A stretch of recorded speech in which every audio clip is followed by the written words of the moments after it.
Bonjour, bonjour, bienvenue sur le plateau de Bâti-Journal TV. Nous sommes à Paris, Forum Bois Construction et dans ce magnifique grand palais éphémère. On va parler bois toujours et on va parler façade bois avec mes trois invités. Et donc avec moi, monsieur Adrien Parquet, bonjour. Bonjour. Vous êtes responsable technique à l'Union des métiers du bois FFB. L'Union des métiers du bois FFB, rapidement, qu'est-ce que c'est? Alors, c'est une des 32 unions de métiers à la Fédération du bâtiment. Et nous, on représente les menuisiers et charpentiers, donc adhérents à la FFB. Et on représente à peu près 8500 entreprises de construction. Donc là, il y a de quoi faire avec le bois qui est autour de nous. Monsieur Michel David, bonjour. Bonjour. Vous représentez les professionnels, mais vous êtes aussi les menuiseries David. Oui. Est-ce que vous pouvez nous présenter la société ? Donc la société David, elle est située à Villiers-Saint-Denis, dans l'Aisne, et on a une trentaine de personnes et on fabrique exclusivement de la menuiserie bois, bois aluminium, et on fait justement de la façade de rideaux. Alors, on va voir ça avec vous après. Monsieur Julien Lamoudi, bonjour. Bonjour. Vous êtes ingénieur construction OFCBA. Oui, tout à fait. Donc, FCBA, le centre technique de notre filière bois, donc au service de ces professionnels de la forêt jusqu'à la seconde transformation et donc la construction. La construction et encore plus la façade, et qui est notre sujet d'aujourd'hui. Quelles sont les grandes évolutions, avant de rentrer sur un point bien particulier, quelles ont été les grandes évolutions de la façade bois ces dernières années ? Alors, il a fallu, pour la façade bois, accompagner l'élévation en hauteur des bâtiments en bois. On en a beaucoup entendu parler ces dernières années. Et au niveau technique, il a donc fallu se professionnaliser un petit peu dans la filière pour pouvoir fournir des façades qui ont des performances compatibles avec les exigences des bâtiments multi-étagés en bois. Et donc, que ce soit du côté des règles de l'art, donc les différents DTU de la filière, donc le DTU 31.2 pour les constructions bois, le DTU 31.4 pour les façades bois qui a été publié l'année dernière, en 2020, et énormément d'autres documents qui facilitent la vie, qui sont censés faciliter la vie des professionnels et leur permettre d'accéder dans des bonnes conditions techniques et d'assurabilité à ces marchés qui embarquent donc des façades en bois. Qu'est-ce qu'on va chercher en termes de performance ? On parle principalement de feu, c'est ça ? Alors, il y a effectivement un des premiers points techniques et verrous techniques qu'il a fallu lever, c'était des choses concernant la sécurité incendie et particulièrement la propagation du feu par les façades. Depuis maintenant une dizaine d'années, la filière a travaillé sur ce sujet et a mobilisé des financements pour pouvoir faire des essais et sortir des solutions techniques qui sont validées, reconnues et qui sont regroupées au sein d'appréciations de laboratoires qui permettent de construire tout en respectant les contraintes de la réglementation sécurité incendie. Aujourd'hui, quelle que soit la hauteur, je peux avoir une façade bois ? Alors, c'est réservé aux immeubles de la... Alors, ça dépend effectivement de ce que vous appelez façade bois, parce que c'est vrai que notre thématique, c'est la façade bois, mais on peut avoir une façade dont l'âme technique est en bois, mais qui reçoit, côté extérieur, un revêtement qui peut être tout autre. On peut avoir, on pense évidemment en premier lieu à des bardages en bois, mais sur une façade en bois, on peut venir mettre en œuvre différents types de revêtements, tels que des bardages métalliques, des bardages terre cuite, des enduits. On peut, sur notre façade bois, avoir tout type d'aspect, voilà, selon les désirs de l'architecte. Et là, on va dire pour les spécialistes, c'est l'IT 249, c'est ça qui s'applique. Tout à fait. Quel que soit le revêtement, si c'est de l'enduit, si c'est... Et aujourd'hui, donc, la filière bois construction dispose de solutions validées vis-à-vis des exigences de cette IT 249. Il y a aussi, vous avez travaillé aussi sur l'étanchéité. Tout à fait, oui. Une des autres très grosses évolutions techniques, c'est l'étanchéité à l'eau et plus précisément la résistance à la pluie battante des façades en bois. Donc les DTU se sont emparés de ce problème. Donc il a fallu en amont pour pouvoir graver dans le marbre via nos DTU des choses sur les façades en bois. On a fait énormément d'essais pour éprouver toujours nos solutions afin de les proposer aux entreprises dans la plus grande sécurité possible.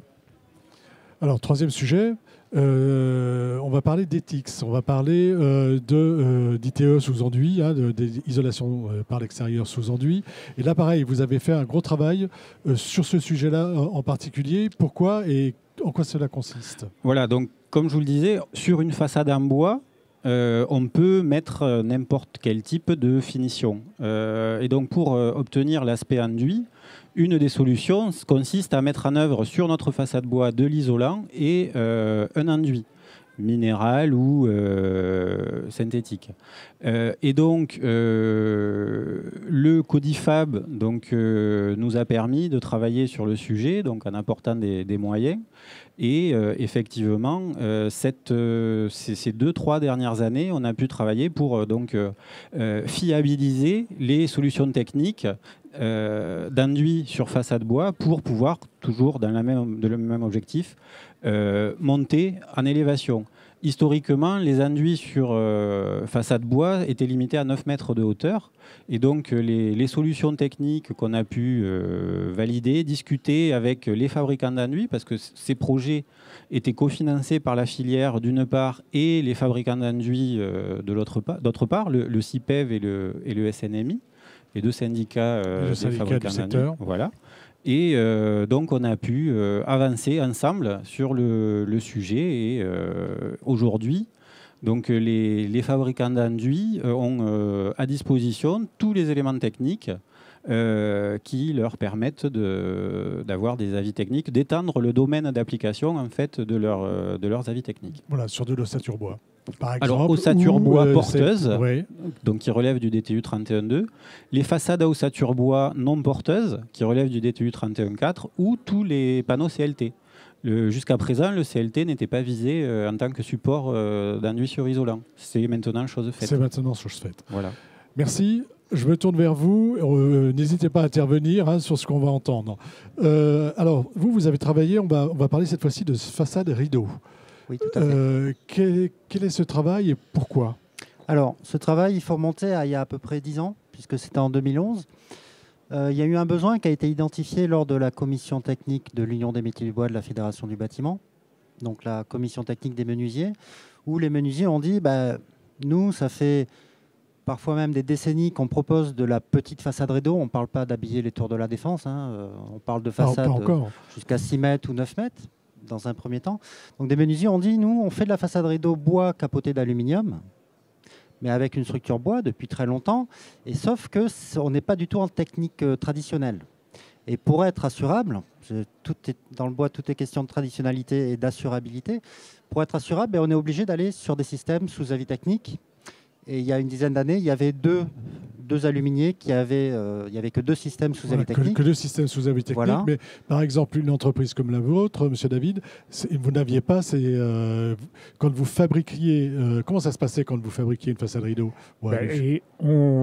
Au départ, en fait, on a utilisé des gammes de fabricants justement avec avis technique. Et bon, il s'est avéré que ces gens-là, nous fournissent des produits et on n'a pas la liberté au niveau des prix, évidemment, et de la technique également. On est obligé d'utiliser leurs produits pour être sous avis technique. Donc, c'est un petit peu délicat. D'accord. Donc, comment ça s'est passé? Alors, jusque-là, en gros, la façade rideau métallique uniquement est traditionnelle en France puisqu'elle est couverte par le DTU 33.1. Donc de là, on s'est dit, on va peut-être demander à nos amis du SNFA, donc le syndicat de la façade aluminium, qui ont en charge le secrétariat du DTU façade rideau, puisqu'ils représentent les entreprises de façade métallique. On leur a demandé, est-ce qu'on peut étendre le champ du DTU 33.1 ? Chose un peu compliquée, parce qu'ils disaient, oui, mais on ne sait pas si on a assez d'expérience, assez de recul.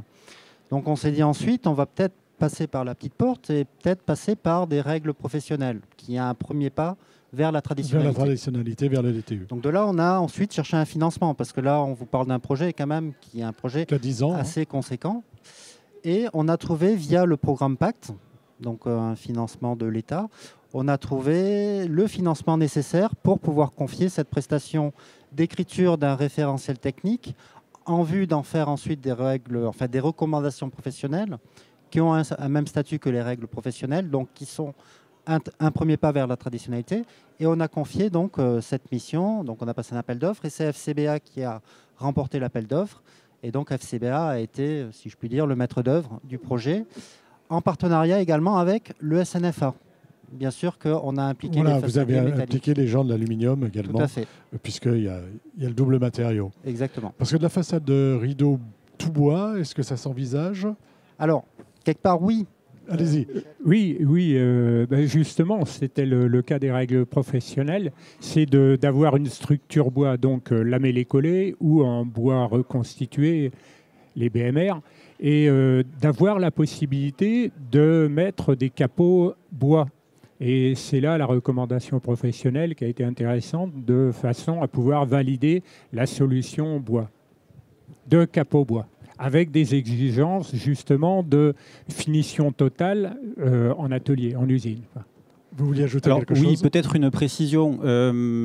Pour bien comprendre, quand on parle de façade bois, donc la façade dont parle M. David et Adrien, c'est les façades dont un des exemples les plus récents, c'est les façades du Grand Palais éphémère. Voilà, c'est la façade rideau. Donc c'est des éléments porteurs en bois avec un vitrage qui passe devant. Et donc on a des grandes façades vitrées. À ne pas confondre avec la façade à ossature bois type DTU 31.4, où là ce sont des façades opaques qui intègrent des éléments menuisiers. Voilà. Donc c'est deux types de façades dans la famille des façades en bois. Voilà, donc il y a la façade vitrée et la façade opaque avec menuiserie. Voilà, et là on parle de façade vitrée, donc de façade rideau. C'est ça. Oui, tout à fait. Plutôt mur rideau ou façade rideau. Quoi. Ok. Allons-y sur les règles professionnelles. Alors, par exemple, qu'est-ce qu'on cherche à faire avec une règle professionnelle? Si vous avez un exemple technique, par exemple, ou enfin, ce que je peux dire, c'est que le document final, donc, qui sont des recommandations professionnelles, mais qui sont assimilables, qui ont à peu près le même statut que des règles professionnelles, est construit un petit peu comme est construit un DTU. C'est-à-dire il y a toute une partie exigence sur les composants et les matériaux. Michel le disait, par exemple, pour les façades rideaux bois, il faut absolument un bois stabilisé, donc un bois lamellé-collé, que ce soit BMR ou lamellé-collé. Il faut que ces bois-là aient reçu une finition complète en atelier. C'est plus le peintre sur chantier, voilà, de façon à assurer une stabilité. Mais il y a des exigences sur d'autres composants, sur le serreur qui va venir serrer le remplissage, qu'il soit opaque ou qu'il soit vitré, contre la feuillure en bois. Il y a des exigences sur le capot, il y a des exigences sur toutes les quincailleries. Enfin, voilà. Donc il y a déjà une grosse première partie qui est assez conséquente dans le référentiel, qui est la partie matériaux et composants. Voilà. Après, il y a une partie relative vraiment à la conception même de la façade rideau.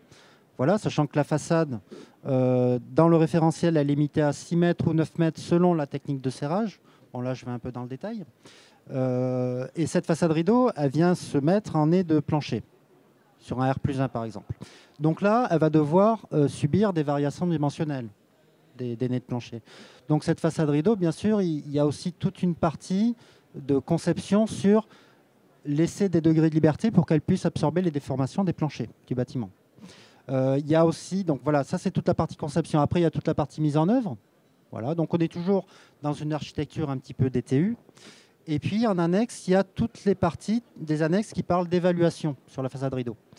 Il faut faire les performances, les évaluations. Comment calculer une performance thermique, comment déterminer la pression de vent pour pouvoir ensuite calculer la rigidité nécessaire aux épines, enfin aux pièces filantes. Voilà, donc il y a toute une partie performance et c'est pareil, tout ce qui est essai d'étanchéité. En gros, on a fait un petit peu un copier-coller du DTU 33.1 dans l'architecture, mais par contre, on l'a adapté vraiment au matériau bois. On a adapté au matériau bois pour les entreprises de menuiserie bois. Exactement. Donc pour vous, justement, qu'est-ce que ça vous apporte ? Ça nous apporte déjà de répondre à une demande des architectes, des maîtres d'ouvrage et puis de clients particuliers. On se trouve dans dans des produits qui sont complètement différents d'une fenêtre traditionnelle, qu'elle soit coulissante à frappe. On a des ensembles rideaux de grandes ouvertures, enfin pas d'ouverture parce qu'on peut intégrer des ouvertures, mais de grandes baies qui donnent de la liberté au niveau du visuel, quoi. Et ça, c'est quelque chose qui était plus difficile pour vous avant de proposer à vos clients ? Alors, Parce qu'il n'y avait pas ces règles professionnelles? On le proposait, mais avec des produits sous avis technique. Aujourd'hui, on peut se libérer des avis techniques en fabriquant nous-mêmes toute la partie menuisée. Et après, le capotage, enfin le capot et le serreur, c'est des produits qu'on peut acheter où on veut, à la limite. On n'est pas obligé de passer par un gamiste. D'accord. Oui, la grosse plus-value pour les entreprises, suite à la publication de ces recommandations professionnelles, c'est l'assurabilité de leurs ouvrages. Autrefois, quand l'entreprise s'écartait des prescriptions de l'avis technique, elle prenait des risques de se mettre en défaut vis-à-vis de son assurance. Voilà. Alors que là, il faut tout de même respecter le cadre des recommandations professionnelles, mais c'est déjà un cadre beaucoup plus large que celui de l'avis technique et donc beaucoup plus facile à respecter, tout en garantissant les performances des ouvrages. Sur cet aspect, aujourd'hui, le document, il est complètement téléchargeable sur le site programmepact.fr. Voilà, il apparaît à peu près en dernier dans la liste, puisqu'il est sorti il y a 1 mois et demi, 2 mois, à peu près. On a commencé le projet en 2018, donc il a pris presque 3 ans, si on enlève la période Covid. On va dire qu'il a pris 2 ans de travail. Mais il y a eu un travail assez remarquable qui a été fait sur ce projet-là. Vous vouliez ajouter quelque chose? Non, je disais, c'est 150 pages environ, ce document technique. Donc, c'est vrai que ça a pris du temps pour le rédiger. Et c'est un gros travail qui a été fait par le FCBA et par l'Union des métiers du bois. Et par l'Union des métiers du bois. Donc, on y reviendra. Moi, j'y reviendrai dans 5 façades, tiens, peut-être. Merci d'être venu nous parler de façade bois sur le plateau de Bâti-Journal TV. Et on a vu qu'il y avait de nombreuses possibilités. Une émission à retrouver sur notre site Bâti-Journal TV et sur les sites de nos partenaires que sont France Bois Forêt et bien sûr le Forum Bois Construction. Merci à vous.